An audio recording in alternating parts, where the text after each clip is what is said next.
Hello good morning Odisha मु शिवा आज गुरुत्वपूर्ण खबर गुड़िक आपण मानक जनइबी न्यूज गुड़िक भल लगे निश्चित भाव में गोटे लाइक करी चैनल को सब्सक्राइब करने तो चलतु आज गुरुत्वपूर्ण खबर पर नजर पकईवा। नंबर 1 आज ओडिशा रे आरंभ होउछि मैट्रिक परीक्षा। एथिपे माध्यमिक शिक्षा परिषद पक्षर सब प्रस्तुति सरीछि। ए परीक्षा मार्च 6 तारिख जाए चलिबो। सकाल 9 परीक्षा आरंभ होई दिन 11:30 रे सरिबो। या पूर्व सकाल 7:30 रु 8:30 मध्य नोडाल सेंटर समस्त परीक्षा केन्द्र को प्रश्नपत्र पहुंचीबो। समस्त 30 जिले में 3133 परीक्षा केन्द्र एवं 314 नोडाल सेंटर रहिबो। चलित वर्ष मोट 5,10,778 जन छात्र छात्री देवे मैट्रिक परीक्षा। समस्त परीक्षा केन्द्र में सीसीटीवी लगा जाइछि एवं 600 केन्द्र में लाइट व्यवस्था करा जाइछि। सब केन्द्र उपर नजर रखा बोर्ड कार्यालय कंट्रोल रूम रो व्यवस्था होइछि। सब स्ट्रंग रु लाइव फुटेज पर बोर्ड नजर रखिबो। नंबर 2 बिजुली घड़घड़ी सह वर्षा पर ओडिशार 9 जिला को चेतावनी। बिजुली घड़घड़ी सह ओडिशा रे बरसिबो। आज गुरुवार ठारू 4 दिन राज्यर विभिन्न जिले में बिजुली घड़घड़ी सह वर्षा पर वार्निंग जारी करिछि पुनस्पर्तित आंचलिक पाणीपाग केन्द्र। आसंता 24 घंटा मध्य राज्यर 3 जिला को बिजुली घड़घड़ी सह वर्षा पर ऑरेंज वार्निंग जारी करा जाइछि। ए जिला गुड़िक है केन्दुझर, मयूरभंज, बालेश्वर, ढेंकानाल, जाजपुर, जगतसिंहपुर, भद्रक, केन्द्रापड़ा एवं कटक जिले में बिजुली घड़घड़ी सह वर्षा पर येलो वार्निंग जारी होइछि। ए जिला गुड़िक पवन वेग घंटा प्रति 40 ରୁ 50 किलोमीटर रहिबो।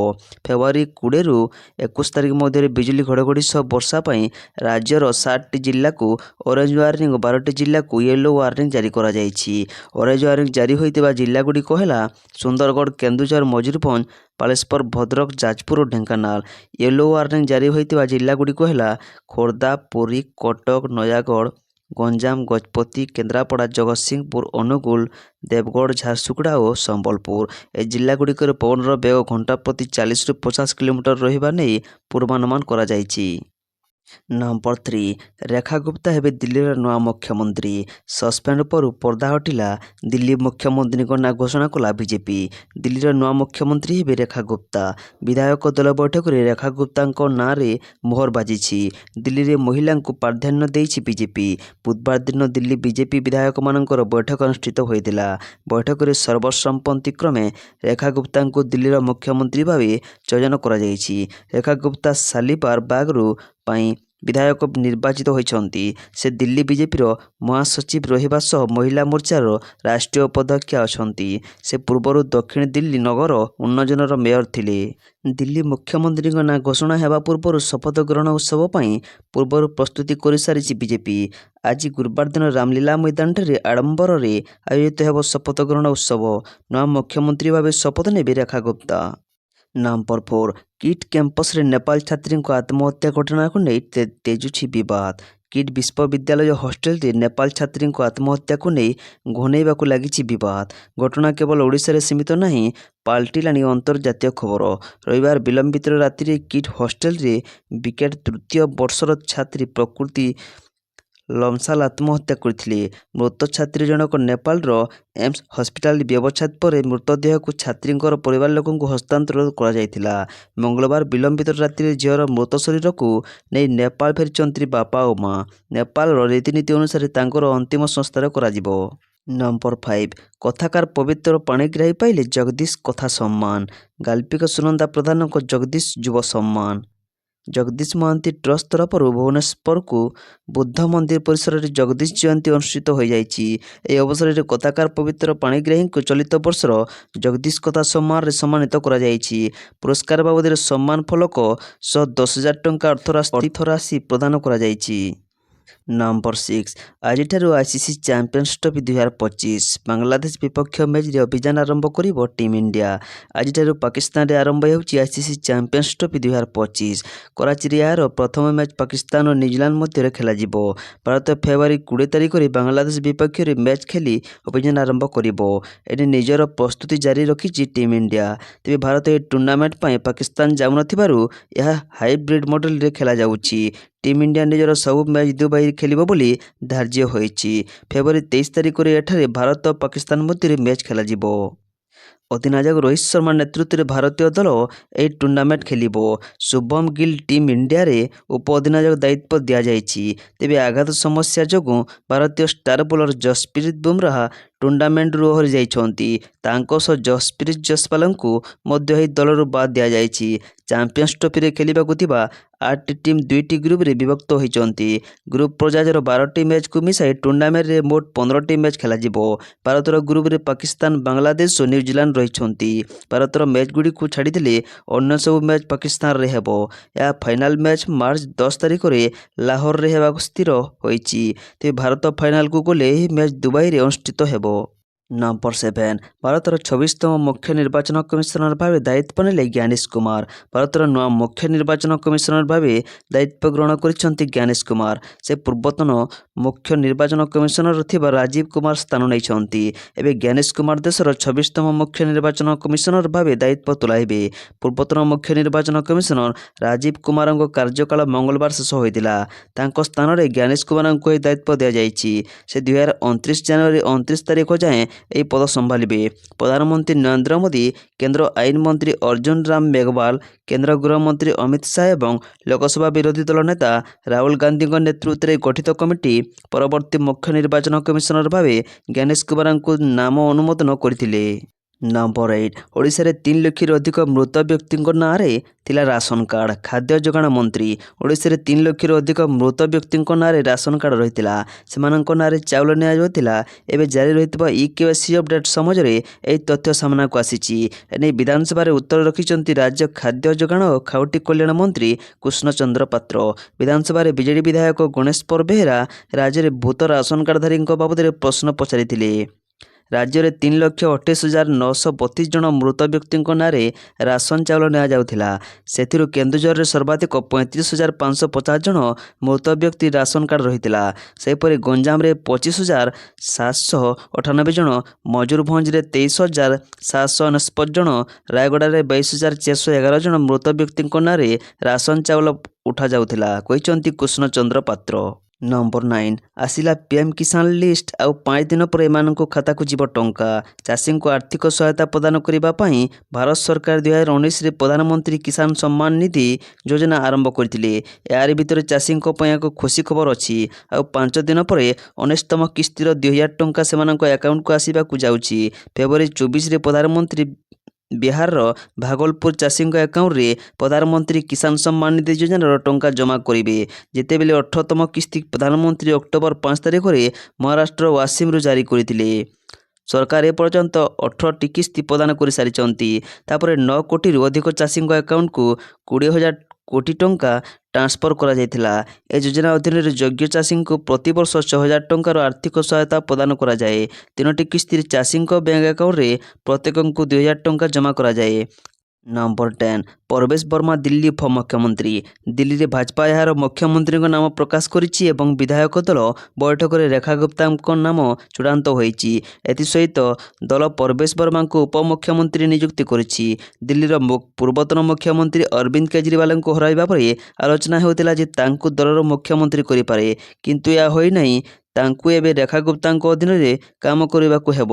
ଦଳ ଦିଲ୍ଲୀରେ ଦୀର୍ଘ 26 ବର୍ଷ ପରେ କ୍ଷମତାକୁ ଫେରିଛି। ଦିଲ୍ଲୀର ମାଲିମାରବାଗ ଆସନରୁ ପ୍ରଥମ ଥର ପାଇଁ ବିଧାୟକ ହୋଇଥିବା ରେଖା ଗୁପ୍ତା ପରବର୍ତ୍ତୀ ମୁଖ୍ୟମନ୍ତ୍ରୀ ହେବେ।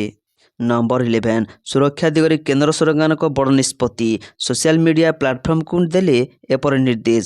ସାଇବର ଠକେଇକୁ ରୋକିବା ପାଇଁ କେନ୍ଦ୍ର ସରକାର ଫେସବୁକ୍, ଇନଷ୍ଟାଗ୍ରାମ ଏବଂ ଏକ୍ସ ସମେତ ଅନ୍ୟାନ୍ୟ ସୋସିଆଲ ମିଡ଼ିଆ ପ୍ଲାଟଫର୍ମଗୁଡ଼ିକୁ ନୋଟିସ୍ କରିଛନ୍ତି କେନ୍ଦ୍ର ସରକାର, ଯେଉଁଥିରେ ସେମାନଙ୍କୁ ଏପରି ଆପ୍ଲିକେସନ ହଟାଇବାକୁ ନିର୍ଦ୍ଦେଶ ଦିଆଯାଇଛି ଯାହା ବ୍ୟବହାରକାରୀମାନଙ୍କୁ ସେମାନଙ୍କର କଲର ଆଇଡିଗୁଡ଼ିକୁ ହେରଫେର କରେ। ମୂଳତଃ କଲିଂ ଲାଇନ୍ ଆଇଡେଣ୍ଟିଫିକେସନ ବିରୁଦ୍ଧରେ ଏହା ଏକ ପଦକ୍ଷେପ। ଯୋଗାଯୋଗ ମନ୍ତ୍ରଣାଳୟ ଏହାର ପରାମର୍ଶରେ କହିଛି ଯେ ଏପରି ଅପରାଧ ଯେଉଁଠାରେ ଜଣେ ବ୍ୟକ୍ତି ସବସ୍କ୍ରାଇବର ପରିଚୟ, ମଡ୍ୟୁଲ କିମ୍ବା ଅନ୍ୟାନ୍ୟ ଦୂରସଞ୍ଚାର ପରିଚୟ ଦେଇ ଠକାମି କରନ୍ତି ତାହା ଦୂରସଞ୍ଚାର ଆଇନ ଉଲ୍ଲଂଘନ। ନମ୍ବର 12 21ରେ କେନ୍ଦୁଝର ଆସିବେ ମୁଖ୍ୟମନ୍ତ୍ରୀ। ବ୍ରହ୍ମକୁମାରୀ ଈଶ୍ୱର ବିଶ୍ୱବିଦ୍ୟାଳୟର କେନ୍ଦୁଝର ପୁରୁଣା ବଜାରରେ ନବନିର୍ମିତ ଆଶ୍ରମକୁ ଶନିବାର ଉଦ୍ଘାଟନ କରିବେ ମୁଖ୍ୟମନ୍ତ୍ରୀ ମୋହନ ଚରଣ ମାଝୀ। ବୁଧବାର ଏକ ସାମ୍ବାଦିକ ସମ୍ମିଳନୀରେ କରି ସୂଚନା ଦେଲେ କେନ୍ଦୁଝର କେନ୍ଦ୍ରର ସଞ୍ଚାଳିକା ବ୍ରହ୍ମକୁମାରୀ ବିନ୍ଦୁ ଏବଂ ବଡ଼ବିଲ କେନ୍ଦ୍ରର ସଞ୍ଚାଳିକା ବ୍ରହ୍ମକୁମାରୀ ଜୟନ୍ତୀ। ଶନିବାର ସୁଖ ଶାନ୍ତି ସରୋବର ନାମକ ଏହି ଭବ୍ୟ ଆଶ୍ରମର ଉଦ୍ଘାଟନୀ କାର୍ଯ୍ୟକ୍ରମରେ ମୁଖ୍ୟ ଅତିଥି ଭାବେ ମୁଖ୍ୟମନ୍ତ୍ରୀ ମୋହନ ଚରଣ ମାଝୀ ଯୋଗ ଦେବାର କାର୍ଯ୍ୟକ୍ରମ ଥିବାବେଳେ କେନ୍ଦୁଝର MP ଅନନ୍ତ ନାୟକ ଏବଂ ବ୍ରହ୍ମକୁମାରୀ ସଂଗଠନର ଅତିରିକ୍ତ ମୁଖ୍ୟ ପରିଚାଳିକା ବ୍ରହ୍ମକୁମାରୀ ଜୟନ୍ତୀ, କଟକ ଉପଖଣ୍ଡଳ ନିର୍ଦ୍ଦେଶିକା ବ୍ରହ୍ମକୁମାରୀ କମଲେଶ ଉପସ୍ଥିତ ରହିବେ। ନମ୍ବର 13 ରାଜ୍ୟ ସରକାରଙ୍କ ବଡ଼ ନିଷ୍ପତ୍ତି। ଗୁଟଖା ପାନ ମସଲା ଉପରେ ଲାଗିଲା ବ୍ୟାନ୍, ଖାଇଲେ କିମ୍ବା ବିକ୍ରି କଲେ କାର୍ଯ୍ୟାନୁଷ୍ଠାନ। ଝାରଖଣ୍ଡର ହେମନ୍ତ ସୋରେନ ସରକାର ବଡ଼ ନିଷ୍ପତ୍ତି ନେଇଛନ୍ତି। ରାଜ୍ୟରେ ଗୁଟଖା ପାନ ମସଲା ଆଦି ଉପରେ ସମ୍ପୂର୍ଣ୍ଣ ଭାବେ ବ୍ୟାନ୍ ଲଗାଇ ଦିଆଯାଇଛି। ସ୍ୱାସ୍ଥ୍ୟ ବିଭାଗ ପକ୍ଷରୁ ନୋଟିଫିକେସନ୍ ଜାରି କରାଯାଇଛି। ଏଭଳି ନିର୍ଦ୍ଦେଶ ପରେ ଝାରଖଣ୍ଡ ବଜାରରେ କୌଣସି ନାମରେ ତମାଖୁ ଅଥବା ନିକୋଟିନ୍ ଯୁକ୍ତ ଗୁଟଖା ଏବଂ ପାନ ମସଲାର ନିର୍ମାଣ, ଗଚ୍ଛିତ ବିକ୍ରି ଏବଂ ବିତରଣ ଉପରେ ପ୍ରତିବନ୍ଧ ଲଗାଇ ଦିଆଯାଇଛି। ରାଜ୍ୟ ପକ୍ଷରୁ ଲଗାଯାଇଥିବା ଏହି ପ୍ରତିବନ୍ଧକ ନୋଟିଫିକେସନ୍ ଜାରି ହେବାର ତାରିଖରୁ ଆଗାମୀ 1 ବର୍ଷ ଯାଏଁ ପ୍ରଭାବୀ ରହିବ। ସ୍ଥିତିର ସମୀକ୍ଷା ପରେ ପ୍ରତିବନ୍ଧକର ଅବଧିକୁ ଆଗକୁ ବଢ଼ାଇ ଦିଆଯିବ। ନମ୍ବର 14 ବଡ଼ ସୂଚନା ଦେଲେ ମନ୍ତ୍ରୀ। ଗ୍ରାହକଙ୍କୁ ଠକୁଛନ୍ତି ସୁନା ବ୍ୟବସାୟୀ। ସୁନା କିଣୁଥିଲେ ସାବଧାନ, ଆପଣ ବି ହୋଇପାରନ୍ତି ଠକାମିର ଶିକାର। କାହିଁକିନା ସୁନା ଦୋକାନରେ ଓଜନ ମାପରେ ଠକୁଛନ୍ତି ଦୋକାନୀ। ଆଉ ଆଜି ଏ ସମ୍ପର୍କରେ ଖୁଲାସା କରିଛନ୍ତି ଖାଦ୍ୟ ଯୋଗାଣ ମନ୍ତ୍ରୀ କୃଷ୍ଣଚନ୍ଦ୍ର ପାତ୍ର। ତାଙ୍କ ସୂଚନା ମୁତାବକ ଗତ 5 ବର୍ଷରେ 36 ଜଣ ବ୍ୟବସାୟୀ ଓଜନ ମାପ ଠକେଇରେ ଧରାପଡ଼ିଛନ୍ତି। ଆଉ ସେମାନଙ୍କଠାରୁ 4,97,500 ଜରିମାନା ଆଦାୟ ହୋଇଛି। ସେହିପରି 8 ଜଣ ବଡ଼ ବ୍ୟବସାୟୀ ନକଲି ହଲମାର୍କରେ ସୁନା ବିକ୍ରି କରୁଥିବା ଅଭିଯୋଗରେ ଧରାପଡ଼ିବା ପରେ 7 ଜଣଙ୍କ ଲାଇସେନ୍ସ ବାତିଲ ଓ ଜଣଙ୍କର ବିରୁଦ୍ଧରେ ମାମଲା ରୁଜୁ କରାଯାଇଛି। ନମ୍ବର 15 ଏହି ମେସିନ୍ ଦ୍ୱାରା ସଫା ହେଉଛି ତ୍ରିବେଣୀ ସଙ୍ଗମ ଜଳ। ମହାକୁମ୍ଭକୁ ପ୍ରତିଦିନ କୋଟି କୋଟି ଭକ୍ତ ବୁଡ଼ ପକାଇବାକୁ ପହଞ୍ଚୁଛନ୍ତି। ଏଥିପାଇଁ ତ୍ରିବେଣୀ ସଙ୍ଗମରେ ପୂଜା ପାଇଁ ବ୍ୟବହୃତ ନଡ଼ିଆ, ଫୁଲ ଇତ୍ୟାଦି ପୂଜା ସାମଗ୍ରୀ ପଡ଼ି ରହୁଛି। ପ୍ରତିଦିନ ଆସୁଥିବା ଭକ୍ତଙ୍କୁ ନିର୍ମଳ ପାଣି ଦେବା ପାଇଁ ୟୁପି ସରକାର ଏକ ଅଭିନବ ବାଟ ଆପଣାଇଛନ୍ତି। ପ୍ରତିଦିନ ତ୍ରିବେଣୀରୁ ଓଲିଆ କଢ଼ାଯାଉଛି, ଯାହାଦ୍ୱାରା ଭକ୍ତମାନେ ସଙ୍ଗମର ସ୍ୱଚ୍ଛ ଏବଂ ବିଶୁଦ୍ଧ ଜଳରେ ବୁଡ଼ ପକାଇ ପାରିବେ। ସଙ୍ଗମର ମଇଳା ସଫା କରିବା ପାଇଁ ଟ୍ରାସ୍ ସ୍କିମର ମେସିନ୍ ଲଗାଯାଇଛନ୍ତି ୟୁପି ସରକାର। ଏହି ମେସିନ୍ ପ୍ରତିଦିନ ନଦୀରୁ 10ରୁ 15 ଟନ୍ ଆବର୍ଜନା ବାହାର କରୁଛି ଏବଂ ଏହାର ପାଣିକୁ ସଫା କରୁଛି। ନମ୍ବର 16 ପ୍ରକାଶ ପାଇଲା 2024 ରାଜ୍ୟରେ ହୋଇଥିବା ହାତୀ ଗଣନା ରିପୋର୍ଟ। 2024 ନଭେମ୍ବରରେ ରାଜ୍ୟରେ ହୋଇଥିବା ହାତୀ ଗଣନା ପ୍ରକାଶ ପାଇଛି। ରାଜ୍ୟରେ ବର୍ତ୍ତମାନ 2103 ହାତୀ ଅଛନ୍ତି। ଗତ 3 ବର୍ଷରେ ସଂଗୃହୀତ ତଥ୍ୟ ଅନୁଯାୟୀ ରାଜ୍ୟରେ ପ୍ରତିବର୍ଷ ହାରାହାରି 81ଟି ହାତୀ ମୃତ୍ୟୁବରଣ କରନ୍ତି। ଶିକାର, ବିଦ୍ୟୁତ ଆଘାତ, ଟ୍ରେନ୍ ଦୁର୍ଘଟଣା, ସଡ଼କ ଦୁର୍ଘଟଣା, ବିଭିନ୍ନ ରୋଗ, ମଣିଷ ହାତୀ ସଂଘର୍ଷ ଏବଂ ଝଗଡ଼ା, ପାହାଡ଼ରୁ ପଡ଼ିବା, ବୁଡ଼ିଯିବା ଏବଂ ବାର୍ଦ୍ଧକ୍ୟ ଭଳି ପ୍ରାକୃତିକ କାରଣଗୁଡ଼ିକ ହେଉଛି ଓଡ଼ିଶାରେ ହାତୀ ମୃତ୍ୟୁର ମୁଖ୍ୟ କାରଣ। ତେବେ ରିପୋର୍ଟରୁ ଜଣାପଡ଼ିଛି ଯେ ମୟୂରଭଞ୍ଜ ଜିଲ୍ଲାରେ ସର୍ବାଧିକ 295 ହାତୀ ଅଛନ୍ତି। ତାପରେ ଢେଙ୍କାନାଳ ଜିଲ୍ଲାରେ 291 ଏବଂ ଅନୁଗୁଳରେ 254 ହାତୀ ଅଛନ୍ତି। କଟକରେ 132ଟି, ଖୋର୍ଦ୍ଧାରେ 83ଟି, ନୟାଗଡ଼ରେ 56ଟି, ବାଲେଶ୍ୱରରେ 54ଟି, କେନ୍ଦୁଝରରେ 195ଟି ଲେଖାଏଁ ହାତୀ ଅଛନ୍ତି। ନମ୍ବର 17 ଖୁବ୍ ଶୀଘ୍ର ମହିଳାଙ୍କୁ ମିଳିବ କ୍ୟାନ୍ସର ଭ୍ୟାକ୍ସିନ୍। କେନ୍ଦ୍ରମନ୍ତ୍ରୀ ପ୍ରତାପ ରାଓ ଯାଦବ କର୍କଟ ଟିକା ସମ୍ପର୍କରେ ଏକ ବଡ଼ ଘୋଷଣା କରିଛନ୍ତି। ଖୁବ୍ ଶୀଘ୍ର ମହିଳାଙ୍କୁ ମିଳିବ କ୍ୟାନ୍ସର ଭ୍ୟାକ୍ସିନ୍। ମହିଳାଙ୍କ କ୍ଷେତ୍ରରେ କ୍ୟାନ୍ସର ରୋକିବାକୁ ଏହି ଟିକାକରଣ କରାଯିବ। 9 ବର୍ଷରୁ 16 ବର୍ଷର ଝିଅମାନଙ୍କୁ ଏହି ଟିକାକରଣ କରାଯିବ। ଏହି ଟିକାର ଗବେଷଣା ସରିଛି, ଏବେ ଟ୍ରାଏଲ୍ ଚାଲିଛି। ତେଣୁ ଏହି ଟିକା 5ରୁ 6 ମାସ ମଧ୍ୟରେ ଆସିଯିବ ବୋଲି କେନ୍ଦ୍ରମନ୍ତ୍ରୀ କହିଛନ୍ତି। ସେ କହିଛନ୍ତି ଦେଶରେ କ୍ୟାନ୍ସର ରୋଗୀଙ୍କ ସଂଖ୍ୟା ବଢ଼ି ଚାଲିଛି। ଏହି ସମସ୍ୟାର ମୁକାବିଲା ପାଇଁ ସରକାର ପଦକ୍ଷେପ ନେଉଛନ୍ତି। ଏପରି ପରିସ୍ଥିତିରେ ସରକାରଙ୍କ ପକ୍ଷରୁ କର୍କଟ ଟିକା ସମ୍ପର୍କରେ ଏହା ଏକ ବଡ଼ ଅପଡେଟ୍। 30 ବର୍ଷରୁ ଅଧିକ ବୟସର ମହିଳାମାନଙ୍କର ହସ୍ପିଟାଲରେ ସ୍କ୍ରିନିଂ କରାଯିବ ଏବଂ କର୍କଟ ରୋଗର ପ୍ରାରମ୍ଭିକ ଚିହ୍ନଟ ପାଇଁ ଡେ କେୟାର କର୍କଟ କେନ୍ଦ୍ର ସ୍ଥାପନ କରାଯିବ। କର୍କଟ ଚିକିତ୍ସାରେ ବ୍ୟବହୃତ ଔଷଧ ଉପରୁ ସୀମା ଶୁଳ୍କ ମଧ୍ୟ ଛାଡ଼ କରାଯାଇଛି। ଏଥିପାଇଁ ଦେଖି କେନ୍ଦ୍ର ସରକାର ପଦକ୍ଷେପ ନେଇଛନ୍ତି। ନମ୍ବର 18 ଆଜିର ସୁନା ଦର। ସୁନା ମୂଲ୍ୟ ଲକ୍ଷେ ଟଙ୍କା ଟପିବ। କେତେକ ବୈଷୟିକ କାରଣ ବିଶେଷ କରି ଆମେରିକାରେ ନବନିର୍ବାଚିତ ରାଷ୍ଟ୍ରପତି ଡୋନାଲ୍ଡ ଟ୍ରମ୍ପ ବିଶ୍ୱର ସବୁ ଦେଶ ଉପରେ ଘୋଷଣା କରିଥିବା ଶୁଳ୍କ ବିଶ୍ୱ ବଜାରକୁ ଅସ୍ଥିର କରିଦେଇଛି। ଶୁଳ୍କ ଲାଗୁ ହେବା ପରେ ଯାହାର ଅନୁମାନ କରାଯାଉଛି ଭାରତରେ ସୁନାର ମୂଲ୍ୟ 10 ଗ୍ରାମ ପିଛା 1 ଲକ୍ଷ ଟଙ୍କା ଅତିକ୍ରମ କରାଯିବ।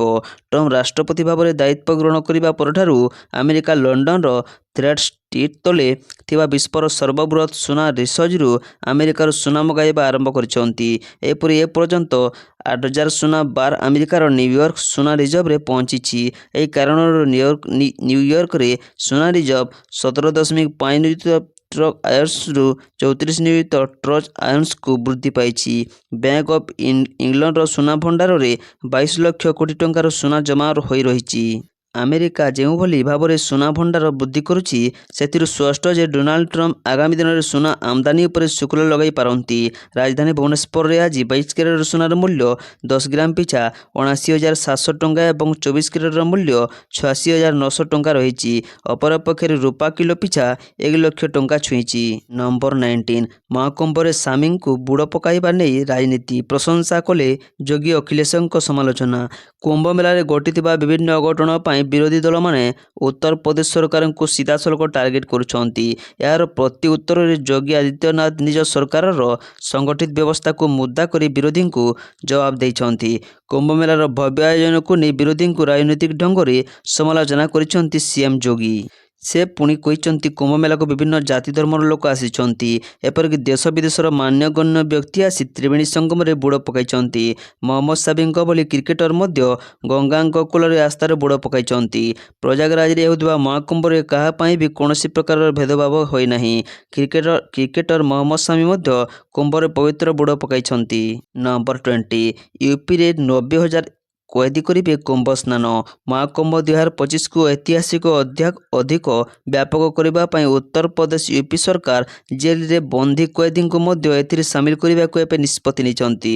ଫେବୃଆରୀ 21 ତାରିଖ ଦିନ ରାଜ୍ୟରେ ସମସ୍ତ 75ଟି ଯାକ ଜେଲରେ ରହୁଥିବା ଅନ୍ତେବାସୀଙ୍କୁ ସଙ୍ଗମର ପବିତ୍ର ଜଳରେ ସ୍ନାନ କରାଯିବ। ସରକାରଙ୍କ ଏହି ନିଷ୍ପତ୍ତି ଦ୍ୱାରା ରାଜ୍ୟର ଜେଲମାନଙ୍କରେ ରହୁଥିବା ପାଖାପାଖି 90,000 ବନ୍ଦୀଙ୍କୁ କୁମ୍ଭ ସ୍ନାନର ପୁଣ୍ୟ ମିଳିପାରିବ ବୋଲି ଏବେ କୁହାଯାଉଛି। ନମ୍ବର 21 ନେପାଳ ଛାତ୍ରଙ୍କ ସହ କଥା ହେଲେ ମୋହନ ମାଝୀ, ଦେଲେ ବଡ଼ ପ୍ରତିଶ୍ରୁତି। ନେପାଳ ଛାତ୍ରଙ୍କ ସହ କଥା ହେଲେ ମୁଖ୍ୟମନ୍ତ୍ରୀ, ଦେଲେ ବଡ଼ ପ୍ରତିଶ୍ରୁତି। ଭୁବନେଶ୍ୱର 19 କିଟ୍ କାଣ୍ଡକୁ ନେଇ ସାରା ରାଜ୍ୟ ରାଜନୀତି ସରଗରମ ରହିଛି। ବିବାଦ ଥମୁ ନଥିବା ବେଳେ ଦିନକୁ ଦିନ ଘଟଣା ରୋଚକ ମୋଡ଼ ନେଉଛି। ଏହାରି ଭିତରେ ନେପାଳ ସହ କଥା ହୋଇଛନ୍ତି ମୁଖ୍ୟମନ୍ତ୍ରୀ ମୋହନ ମାଝୀ। ନେପାଳ କାଉନସିଲର ସଞ୍ଜୀବ ଦାସ ବର୍ମା, ନବୀନ ରାଜ ଅଧିକାରୀଙ୍କ ସହ କଥା ହେଲେ ମୁଖ୍ୟମନ୍ତ୍ରୀ। ଏଥିସହ ନେପାଳ ଛାତ୍ରଙ୍କ ସହ ମଧ୍ୟ ମୁଖ୍ୟମନ୍ତ୍ରୀ କଥା ହୋଇଛନ୍ତି। ମୃତ କିଟ୍ ଛାତ୍ର ପ୍ରକୃତିର ମାମଲାରେ ନ୍ୟାୟ ପ୍ରଦାନ କରାଯିବ ବୋଲି ସେ ଛାତ୍ରଙ୍କୁ ଆଶ୍ୱାସନା ଦେଇଛନ୍ତି। ସେ କହିଛନ୍ତି କିଟ୍ କ୍ୟାମ୍ପସରେ ଖୁବ୍ ଶୀଘ୍ର ଶାନ୍ତି ଫେରିବ। ନେପାଳ ଛାତ୍ରଛାତ୍ରୀଙ୍କ କ୍ୟାମ୍ପସକୁ ଫେରି ସେମାନଙ୍କ ପାଠପଢ଼ା ପୁଣି ଆରମ୍ଭ କରନ୍ତୁ ବୋଲି ମୁଖ୍ୟମନ୍ତ୍ରୀ ଅପିଲ କରିଛନ୍ତି। ନେପାଳ ଅଫିସିଆଲ ସହ ଷ୍ଟେଟ ଗେଷ୍ଟ ହାଉସରେ ଏ ସମ୍ପର୍କରେ ଆଲୋଚନା କରାଯାଇଛି। ବୈଠକରେ ମୁଖ୍ୟମନ୍ତ୍ରୀଙ୍କ ସହ ମନ୍ତ୍ରୀ ମୁକେଶ ମହାଲିକ, ସୂର୍ଯ୍ୟବଂଶୀ ସୁରଜ, ମୁଖ୍ୟ ସଚିବ ଉପସ୍ଥିତ ଥିଲେ।